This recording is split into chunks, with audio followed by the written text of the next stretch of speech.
Okay, my dear students, and this change, and we can change the states of matter of any material, of anything. So, is this change? This change can be classified into two types. This change can be classified into two types. First one is physical change.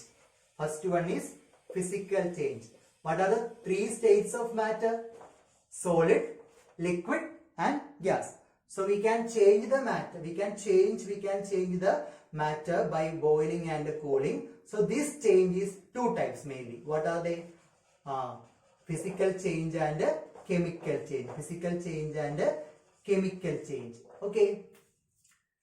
Physical changes are changes in which no new substances are formed. There is no new substances are formed. That is called a physical change. Physical change. When wax is melted, it becomes liquid. And wax is melted into wax. There is no change in the matter. There is no new substance is formed there, isn't it? Yes.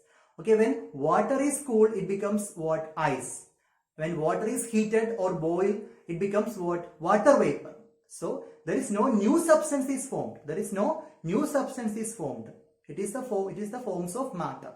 It is the forms of water. So, if there is no substance is formed when the change occurs, that change is called a physical change. Physical changes are changes in which no new substances are formed. Example, when we tear a paper, so it becomes, is there any new substances? No.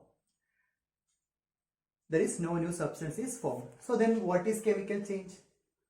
That means the chemical change is when new substance is formed. When this paper we burn, it becomes what? Ash. That is new substance is formed. That is called what? Chemical change. That is called what?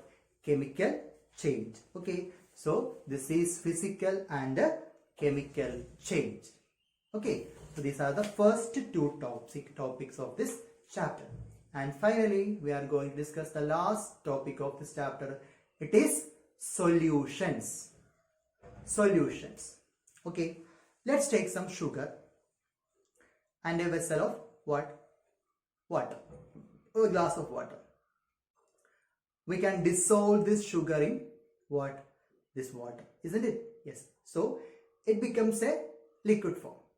So, we can say that in which I take some sugar and in which also I take some water. And I dissolve this sugar in this water. That means in this there are three main things. That is in which sugar is solute. That means the thing which we dissolve in the water, that is called solute.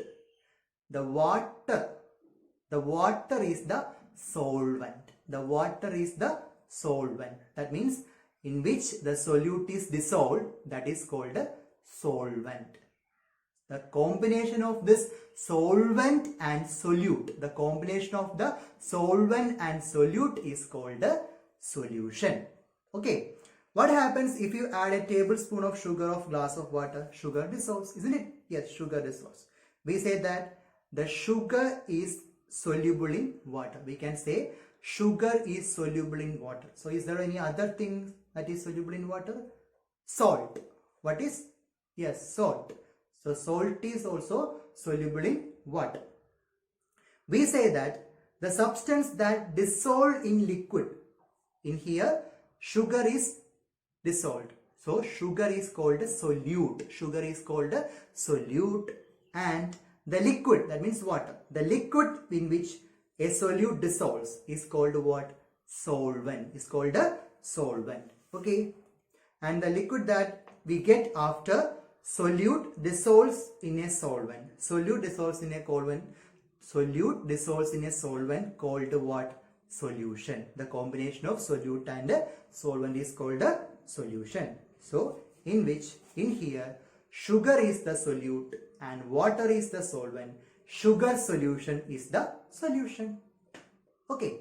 Now, there are some substance which cannot dissolve in water or any solution or any solvent. That is called insoluble substances. For example, sand is insoluble. For example, sand is insoluble. Okay, so this is the chapter, my dear students. It's a small chapter. You just read this chapter two to three times. Is there any doubt? You can call me at any time. Okay, thank you.